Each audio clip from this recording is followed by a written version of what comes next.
twice in that game.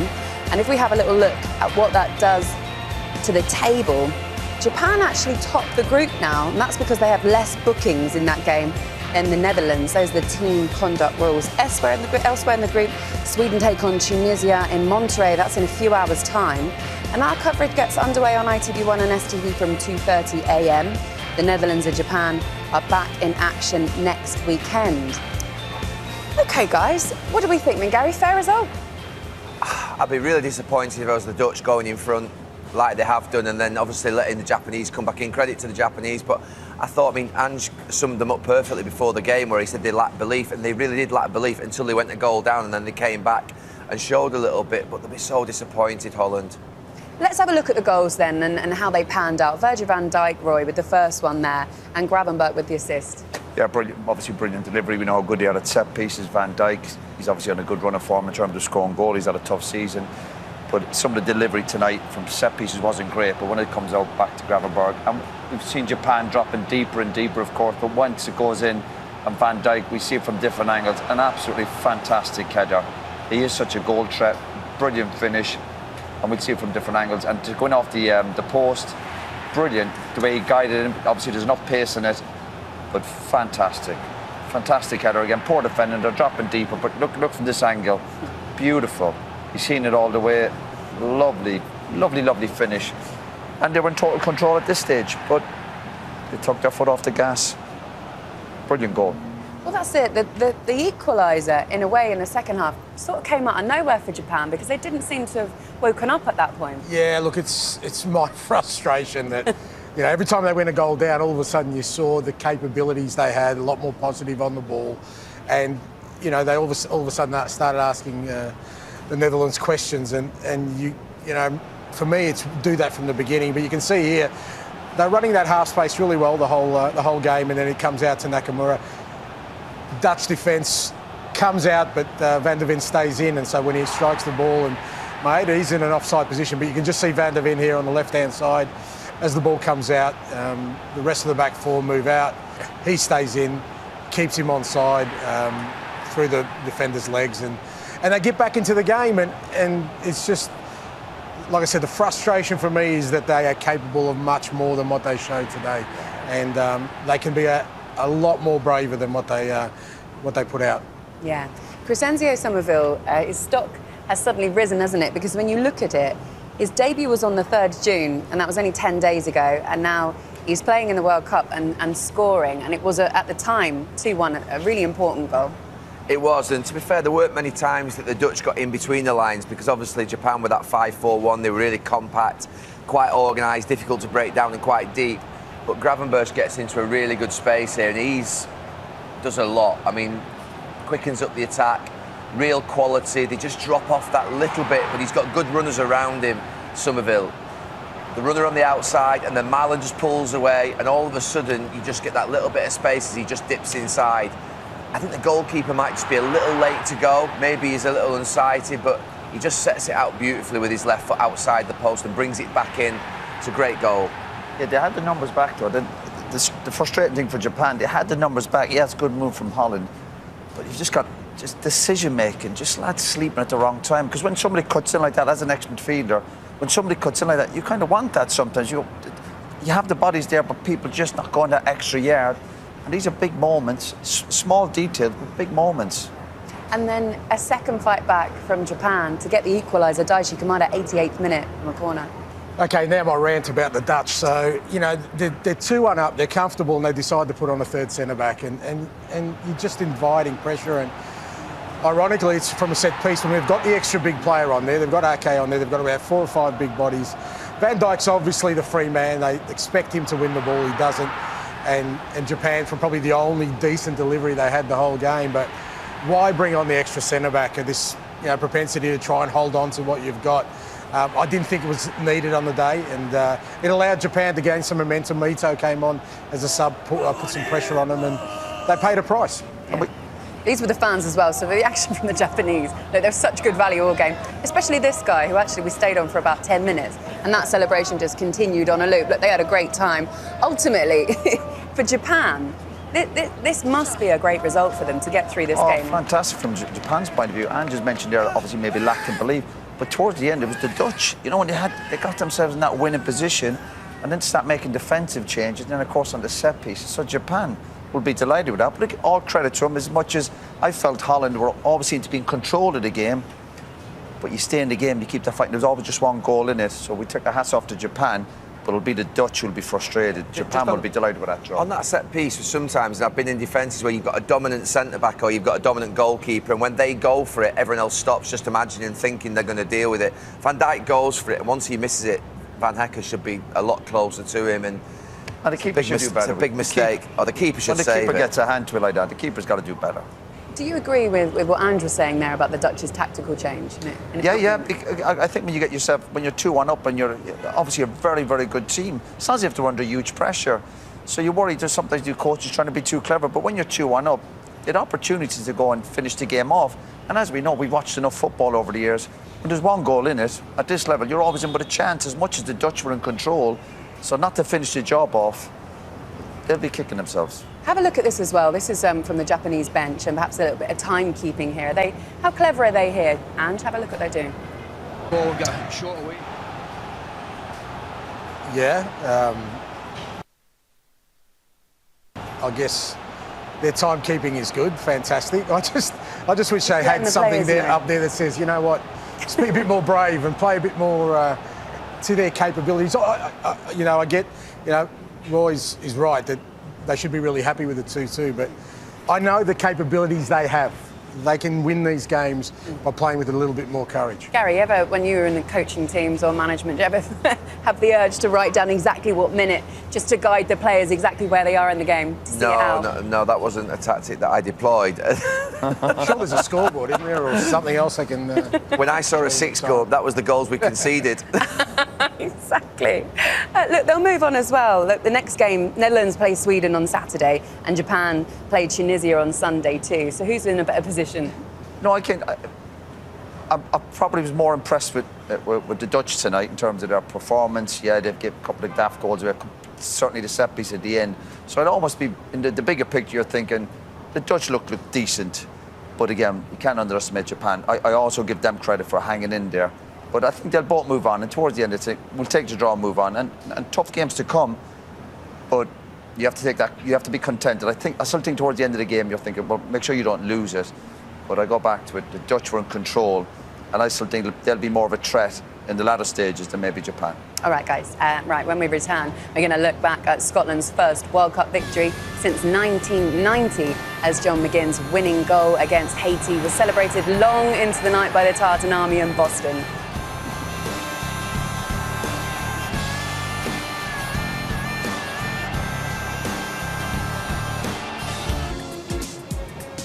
Well, it's just after 6 o'clock local time as the sun begins to set on another stunning day here in New York. It's past 11 p.m. back home in the UK, so we do appreciate you staying with us so late, especially on a school night. And please don't go anywhere because we've still got plenty more to discuss. So John McGinn was the hero for Scotland as his goal was enough to secure a nervy but priceless win against Haiti. But now the dust is settled, the focus quickly switches to tougher tests ahead with Morocco and Brazil still to come, as Connie McLaughlin reports.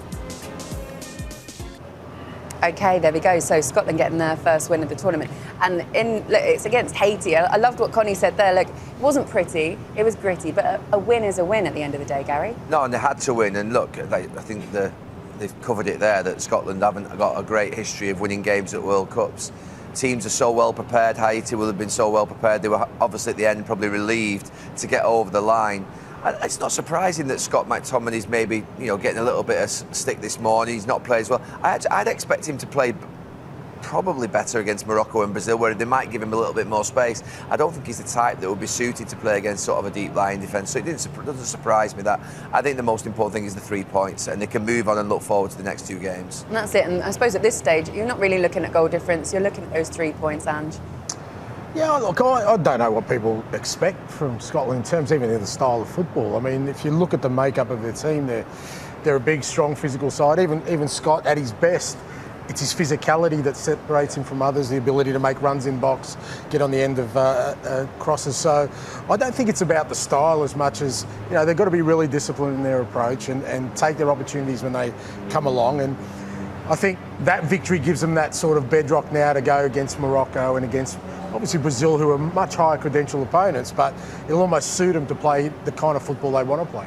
Settles them a little bit as well and perhaps relieves a bit of pressure ahead of those big matches, Roy. But I think the big pressure was on the game they just won. I think that eases the pressure because they were expected to win and they were expected to dominate possession, which they didn't. So I think Scotland should be delighted with that. Yeah, you can analyse the performance, say it wasn't good enough, but this idea, will 3 points be enough? I think Scotland's mindset, I was at the Brazil-Morocco game, I think Scotland should be believing they can get results against them. I think there's nothing to be frightened of. If anything, there's less pressure now. They've got them 3 points. Again, a bit of a foundation. They're thinking one more point. But don't be getting bogged down. Will 3 points be enough? No, believe you can go and get more results. They certainly have great spirit and belief, and they can grind out results. And as I said, I think the biggest pressure was on that first game. It might be slightly easier in the last 2 games because they can sit in and there's not great expectation. But don't be settling for this. Will 3 points be enough? Far from it. They're good enough to go and get results. For the fans as well, that's been a win that has been a long time coming, hasn't it? Do you know something? It's mad, really, because even when I used to go to tournaments with England and the Scottish fans would be there, the Irish fans would be there, they just absolutely have a massive carnival, festival, party. And the English fans do as well. Give the information to the players and then they go out there and they're trying to execute, but he's so good at just protecting the ball, doing what he does really well consistently. And where do you put him, Ange? Because we've been I heard what, from pub to elite. Yeah, of course. Yeah, I rate him really highly. I think he's and he's a big part of. You look at Aston Villa this year, when he was missing from the team, there was a bit missing in their lineup. I know Unai Emery rates him very highly, really pleased he gets the goal. And I flew over, I said last night, with a plane full of Scots, they really believe they can win this World Cup, so I can imagine after that game how they're feeling. This debate about John McGuinn, there's no doubt he's a very, very good player. Absolutely. But this idea that can he get to are we talking about top world-class players? Obviously he's not at that level, but a brilliant player, and we go back to it, every club manager that plays him will tell you how important he is. And same for Scotland, and that was a big moment. And he always seems to be part of the big moments, particularly for Scotland, especially at Aston Villa towards the end of the season when some big games they had in Europe. You're saying that go into that Morocco game and believe that you can win. How did they get something out of that, Ange? Well, I think if they stick to their principles, like I said, when you look at their lineup, I mean, McGinn can score from midfield. McTominay definitely can score from midfield. Ferguson, is another physical presence in there. They can really put some pressure on an opposition, allow them to come in, but then show the physicality. Ben Gannon-Doak, I gave him his debut at 16, and he's an exciting young player. He has no fear in him. I mean, I played him against Rangers when he was a 16-year-old, and you can see from then that this kid's got no fear. So there's a platform, and as Roy said, sometimes when there's a game that you're expected to win, especially for a country like Scotland, you go out there and you're a little bit tight. They've got nothing to lose there. Guys, let's have a little look at Brazil and Morocco in the goals. 2 really lovely finishes. I was really disappointed with Brazil. If anything, when I was looking, I'm thinking, I don't see them as a threat for this tournament. First half was excellent. Both teams took their foot off the gas and again shook hands almost at half-time, said we both take a point each and move on. They've got an interesting midfield mix, Brazil, with Paqueta, Guimaraes, Casemiro, good players, but is it the right balance? I think that's the biggest challenge for Carlo, Yeah, I mean, Casemiro's had to go off at half-time. He does make a lot of fouls, and to be fair, I think he was probably substituted because of the yellow card, but the legs in there is a real or lack of legs is a real problem. Guimaraes and Casemiro, it's... I could have played last night for Brazil in midfield. Well, we saw you in 94 against Holland, and I thought, Oh, no. Don't Poor Casemiro's had enough from you, hasn't he? Right, guys, 20 teams have now played their opening game at this World Cup. Just another 22 to go before England make their first appearance at this year's finals. Wednesday's game against Croatia is edging ever closer, and we're going to hear from the England camp when we return. See you in a couple of minutes.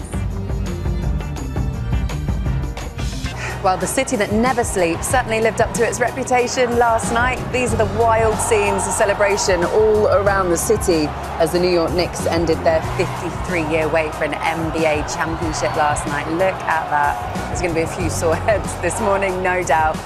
Went way into the morning. Lovely scenes there. OK, England will be dreaming of similar celebrations back home come the final, but there's a long way to go between now and the 19th of July. They open with a tough test against Croatia. That's on Wednesday. And Gabriel Clark brings us this report. Welcoming to the pitch, the England national team. If the first 2 weeks in Florida were about acclimatising and easing into the greatest show on earth, the tone has shifted in the heart of America. Just 3 hours after landing into Kansas City, England trained in 30-degree heat at the Swope Soccer Complex. Minds focused on one thing, Croatia, and one of the heavyweight matches at this World Cup. I think on paper that's definitely our toughest game, so I think it's been quite relaxed up to this point with the friendlies that we've had, but now it's sort of business time. Hopefully get off to a very, very good start next Wednesday. All 26 England players were fit to train in the first of just 4 sessions before Thomas Tuchel names his team. Bukayo Saka is still being monitored for any reaction to an ongoing Achilles problem. John Stones, Anthony Gordon and Reece James, all in need of minutes on arrival in the USA, impressed in Wednesday's win over Costa Rica. And there is a suggestion that Tuchel could start the same 11 in Dallas, as England aim to win their opening match for the 5th tournament running. It's been intense. Obviously, we need to get ready for the tournament. We've been acclimatising to the heat, a lot of training, and then we had the 2 games where we was everyone got some minutes, and yeah, it's been good. You don't want to be looking over your shoulder for all the group games. You want to start it well, and I think for us, really, we kind of want to sort of stamp our authority in this World Cup as well and start off well. I feel like we've been slowly building. You've seen with performances, in my opinion anyway, have been good coming up to this. And now it's about sort of laying that mark down for the rest of the world to see. We just need to go out there, all guns blazing and show them what we're made of.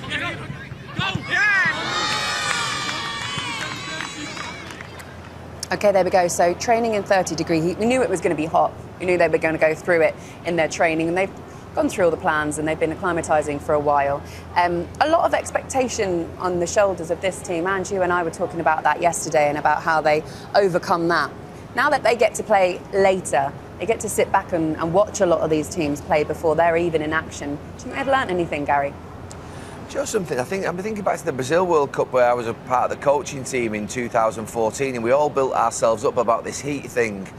And then you end up not playing like England, you end up not thinking like England, and I think they've just got to try and maybe get that out of their minds. And I think maybe the fact they're playing later on, they've seen the US, they've seen the Morocco play real high speed, sort of high energy football. And I think England have to be that way, not necessarily for every minute of the 90, but maybe in sort of what would be spells of games, first 15 minutes, and then they might sit back a little bit. They can't think that they're just going to have to play what would be passive football. I think they've seen Japan tonight. That will help them. Don't be passive. England can never be passive when they're playing football, or else they certainly won't be at the best. Is this a team, Ange, that you would ever like to manage? And if not, why not? If not, why not? Yeah, you'd love to manage them because they've got world-class footballers. But, I've said before, I think the biggest thing that they need to overcome is the weight of history against them and the constant talk about that. I think, Gary, you mentioned that it's been the quietest kind of build-up to an England World Cup campaign since we've been here anyway. You haven't felt that sort of hype, and that may help them. That may be something that allows them to just, the most important thing right now for them is Croatia, nothing else, and preparing for that game. They get 3 points in that and then build from that. So, but that weight of history is always going to be looming over them, and I think Thomas Tuchel's talked about breaking that cycle, but a lot easier said than done. Yeah, and you can't keep making excuses for England when they're producing tournaments. People talk about the pressure, the weight of the jersey, but these are a lot of big players. Part of being a top footballer or a top team is dealing with pressure. The expectation is good. Imagine if there was no pressure, but the people would think so little of them. So they've got to embrace that side of it. Don't be hostage to the past. They've got really good players. They've got we talk about world-class players. You've got Harry Kane, one of the best players in the world at this moment in time.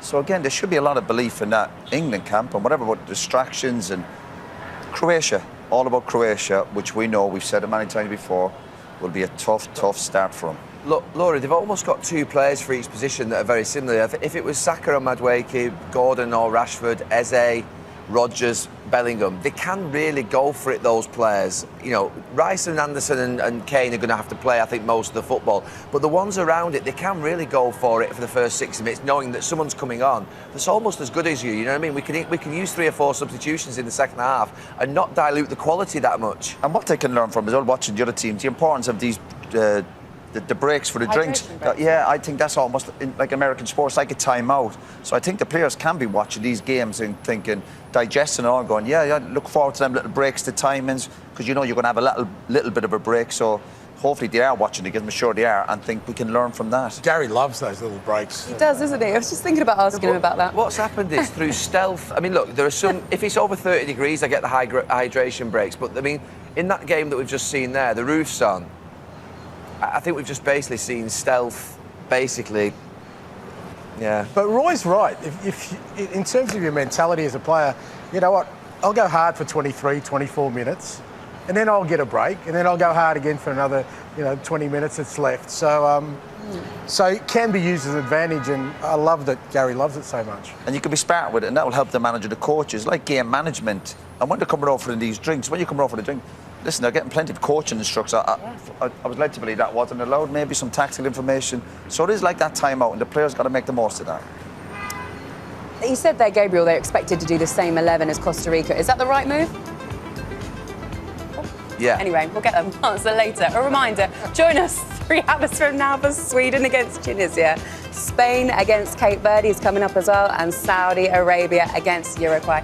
Loads more football to catch up with us. So the Dutch dealt a late blow in Dallas as Japan earned a vital point in the Lone Star State. Thanks so much for watching, guys, and we'll see you again soon. Bye-bye.